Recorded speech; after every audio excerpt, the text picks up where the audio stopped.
A feeling of being loved. My dad has always been a huge part of my life. From a very young age, I recall many fond memories with my dad growing up. I grew up on a farm in northeast Kansas, where my parents still live today. The house they live in was completed one day before I was born. During planting and harvest seasons, my dad would start before I got up and work past my bedtime. Mom would make lunch, and we would go out to the field to eat with him. I thought it was so cool to eat fried chicken and potato salad, sitting on the back of the truck dangling my feet into the cornfield. When I was a little older, I learned many valuable life lessons from him. One spring, we had several cows that had baby calves, and one of the mama calves would not claim her baby. So my dad asked if I wanted to raise a bottle calf. I said yes. And so every morning I would get up early before school and ride my bike down 1/8 of a mile down to the farm to feed the calf. My brother, who has never been what you would call a morning person, would feed the calf in the evening. Buddy was his name. I named all of them, of course, and I had many opportunities to raise several other bottle calves over the next 3 years. When it came time to sell them, I was all excited to get my money. When Dad told me I wasn't going to get all the money, I asked why. He explained to me that I had to pay my bills. I asked, what bills? He explained that I had a vet bill and that the bottles and the formula all had to be paid for. It was a big lesson at the age of 12.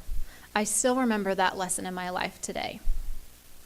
Another place my dad had a big impact on me was sports. As I got older, I began playing basketball and volleyball. My dad also enjoyed playing basketball and played in college at Baker University in Baldwin City, Kansas. I grew up shooting baskets out in the driveway, and my dad would come home and shoot hoops with me in the evenings.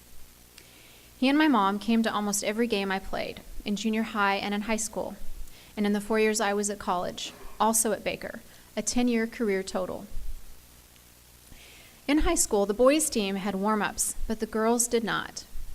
So my dad took it upon himself to work the crowd in the stands to raise money for the warm-ups for the girls. He raised $5,000 to buy us warm-ups. I can still remember how proud I felt running out onto the court with those warm-ups on. The jackets had material sewn into the wings under the arms so they looked like bat wings running out onto the court.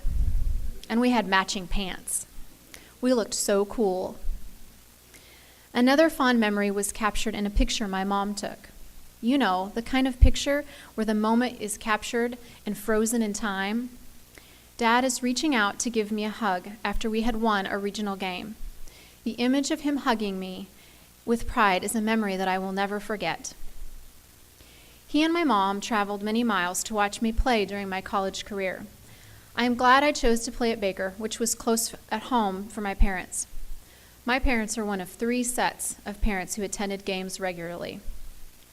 I was very fortunate to have them there, as they usually brought me treats and VHS tapes of my favorite TV shows. See, my favorite TV show was on Thursday nights when we had games, and this was before the days of TiVo and On Demand and Netflix. I don't think I realized the impact a father can have until I became a mother myself, but I came to realize it 7 years ago when my daughter Emma was born. Another picture my mom took. Another one of my dad, this time holding his first granddaughter, moments after she was born. In that moment, time stood still, and I realized how wonderful it is to have a loving dad who now has a granddaughter to love as much, if not more, than his daughter. My dad also gave me my nickname growing up, Nellie. He's also come up with my daughter's nickname, Miss E. Through these moments, my mind has always allowed me to realize how blessed I am in his presence in my life.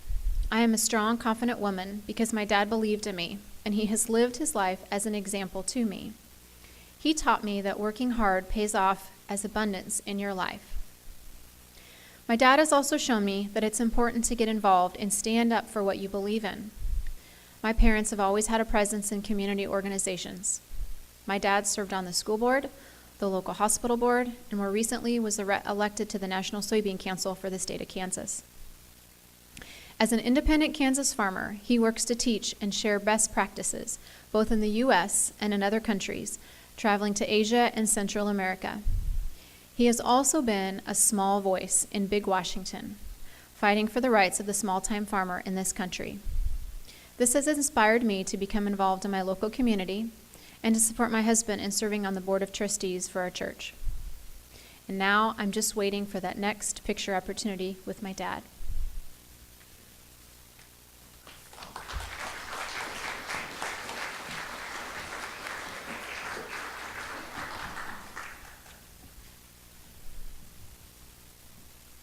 Two months ago, my father died. Last month, my youngest child graduated from high school. Last year, my daughter got married. The year before that, my lover and best friend Robert died. This coming December, his son and wife will welcome their fourth child. And so it goes. The earth turning on her axis, traveling around the sun, all the transitions of our lives. What are transitions anyway, but the letting go over and over that life demands? Letting go of love that ends, letting go of those who pass away, letting go of outgrown roles and relationships, letting go of our children's hands as they cross into adulthood. A couple of weeks ago, I was listening to Jim Autry read poetry on the radio, and he read the poem Vim by Mark Halliday. The poem is about grasping life hard by the fistfuls. It's a funny poem in places, right? With made-up words and an aggressiveness that edges up and up. But it winds up with a quote from Wallace Stevens, a favorite author of my dad's. And what I wanted to do was share it with Dad, and I can't. And it reminded me of him, too, of his decades of vim, of relishing the juiciness of life, and how he never would have believed that a day would come when being part is an exertion that declines, until the day when he simply closed his eyes for the last time. In March, 2 weeks before he died, my son Kevin and I went to visit my father. I didn't think he was dying quite yet. Truth was, I didn't think he would ever die at all. But seeing him then, so much himself, yet frail and tired, still curious, still enjoying the small pleasures of life, reminded me of the gifts he gave me. The full-bodied sense of what a gift it is to be alive, the belief in the goodness and possibility in every human being. The thing which struck me then with such beauty and force and gratitude when we visited Dad in March, was how Kevin was becoming a man as my father was fading as a man, and how I could absolutely see and feel the connection between us, the way the bloodlines, the love lines connected Dad to me, to Kevin. It is my father's joy, his curiosity, his zest for life that I see alive still in me and in my daughter and my son. I am hanging in the current transition. My father gone, my son venturing into the world, a bracket around my heart, holding each of them close, letting both of them go. And then there is loss itself, dwelling in the recesses, the forever goodbyes of Robert and Dad, the empty space left where they once were. Dad's death has propelled me in some way from my past into my future. It has nudged something inside of me, some forward motion toward life, out of my grief and loneliness since Robert's death. I don't know how this will play out, but it feels certain, cosmic in nature, like Dad and his passing out of life moved through my sad heart, through the lingering sense of grief and loss still present in me, and said, "Live, daughter, embrace all your days, let love in, be fearless." Because really, what is this life? What beyond a stretching out of ourselves, of standing in every transition amazed, expending energy into the unknown? I am deep in a time of holy transition, grateful for its lessons, its grief, its exhilaration, its depth, and its light. What Dad taught me was to relish people and moments of living, relish them loud, teeth bared, heart alive. May I continue to be reminded of the gifts my Father gave me, of the anticipation of forward motion. Thank you.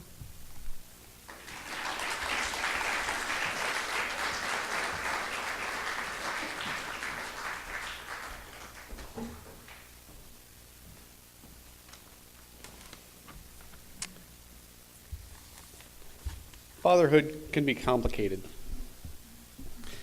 In April of 1948, a man named Charles Foy married a young waitress named Patricia Quinn, who had a young son named Gordon, born the previous July.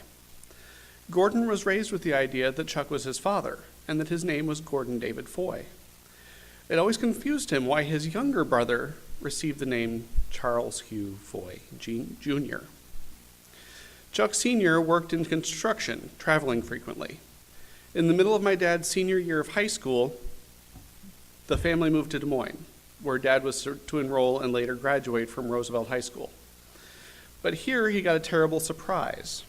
He was not permitted to register for classes under the name Foy, because his birth certificate still said Quinn. For 18 years, he hadn't been told that he was not a natural-born son of his father. More than that in his mind was that Chuck Foy had not even cared enough to legally adopt him and give him officially the name he thought was his. His brothers and sisters, of course, didn't think anything of it. This was their brother, always had been, always would be. Whatever the reasons were, it caused some harsh words between my father and his father. When Chuck's job again caused them to move away from the city, Gordon stayed. In 1973, my father married my mother, and in 1974, Chuck Sr. died of a sudden heart attack at the age of 49. It devastated my dad. After all, even though he hadn't known the truth of his birth, this man had raised him and treated him as a son. In 1976, my mother gave birth to my sister Laura, and in 1977 to me. As his oldest son, my dad insisted on something he felt he himself had missed out on. As a little bit of family legacy, my name was to be Gordon David Quinn, Jr., because names are important. It eventually happened that my parents would not stay married. They were divorced when I was 5, and I would only see him infrequently through my middle childhood. There was no custody dispute. There were no restrictions on him seeing us. He just didn't show up. He would make arrangements to come and pick us up, and then nothing. After a few times of this, my mom just stopped telling us he was coming. If he showed up, yay, a surprise visit. If not, we wouldn't be disappointed. Whether it was from guilt or a lack of knowledge of how to be a good father, it's hard to say. He eventually got remarried to a wonderful woman who had kids of her own the same ages as my sister and me, so at least we had someone to hang out with when we did see him. My mom also found a wonderful woman to settle down with, and she helped raise my sister and me as a second mother and a bit of a father figure as well. My dad raised my stepbrother Tom as his own son. Tom was old enough to know that Gordon was not his biological father, but he got his name changed legally to Tom Quinn, because names are important. As I got older, into my late teens and college years, I took the initiative to build a better relationship with this man who had been absent for most of my childhood. I would always make it a point to visit him when I came back into town for breaks from college.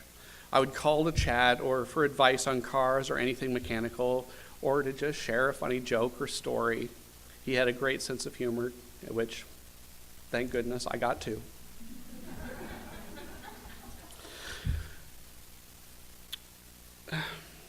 I would always make sure he knew when I had a gallery opening or a show coming up so that he could be there if finances permitted. And it did pay off. I built a good, solid relationship with my father. I'm not sure it was really a father-son thing or just a friend thing, but it was something. When I moved back to Des Moines after college, we spent much more time together. His health deteriorated over the years, and he couldn't make it to my first wedding in Nevada, but he came to the reception we held when we got back to Des Moines and flipped burgers and flipped jokes the whole time. He stopped being able to work on the cars, but he could always teach it to do it for myself. When he died in 2008 at the age of 60, it was devastating. but it was worse for Tom. Gordon had raised him for 25 years as his own son, even after Tom's own mother had died years before. And then he had to find out from the life insurance company that he was never legally adopted by Dad. Dad had changed Tom's name, but for financial reasons, never formally became his father. We could explain it away logically between the health insurance and lawyer's fees. My father was living on disability himself, so he did what he had to give Tom the best life he could. It still hurt, though. I wonder how much it hurt Dad to not be able to do that.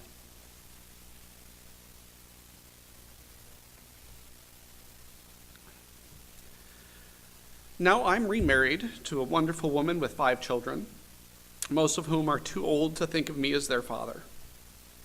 The youngest, Alicia, was only 11 when I met their mother, so she alone of them calls me Dad. Her father is a different man than the other older kids and is less in the picture than the other kids' father. I don't have a terrible relationship with the others, but of course it's going to be different. And yes, the topic of adoption has come up, but I brought it up openly and honestly and talked about what was important to me and what was important to her. It doesn't seem feasible now for a variety of legal and emotional reasons, but at least there will be no surprises. I try to think about what fatherhood means to me. I jumped into this family of whole cloth. I'm the outsider here. The only thing I can do is to give of myself and be available. Fatherhood isn't necessarily about being the procreator or even the protector or the provider. Those are wonderfully stereotypical pillars of manhood. But for me, fatherhood is about being responsible for the inherent well-being of someone outside of yourself for no other reason than for love.